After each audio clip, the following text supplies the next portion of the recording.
திராணிக்கு மேல சோதிக்கப்பட ஒரு நாளும் கர்த்தர் விட மாட்டார். என் பலனுக்கு மேல சோதிக்கப்பட, ஆண்டவரே என் திராணிக்கு மேல சோதிக்கப்பட, என் தாங்கக்கூடிய நிலைமைக்கு மேல சோதிக்கப்பட என் தேவனாகிய கர்த்தர் நீ ஒரு நாளும் விட மாட்டீரப்பா. ஹல்லேலூயா. ஏன்னா என்ன உடைக்கிறது கர்த்தர். கர்த்தருக்கு தெரியும் எது எந்த அளவுக்கு என்னால தாங்க முடியும். கர்த்தருக்கு தெரியும். பயப்படாதீங்க, உடைக்கப்படுவதற்கு பயப்பட வேண்டாம். ஏன்னா நான் உடைக்கப்படுறது கர்த்தருடைய கரத்துல, பிசாசின் கரத்துல அல்ல, கர்த்தருடைய கரத்துல உடைக்கப்படுகிறோம். கர்த்தர் திராணிக்கு மேல என்ன உடைக்க மாட்டார். என் தாங்கக்கூடிய சக்திக்கு மீறி கர்த்தர் உடைக்க மாட்டார். ஹல்லேலூயா.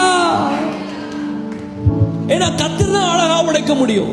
ஏன்னா அவர் கிருபையா என்னை உருவாக்க முடியும். Only God can break me beautifully because He can make me again gracefully. அழகா உடைக்கிறாராம், கிருபையாய் கர்த்தர் உருவாக்குகிறார்.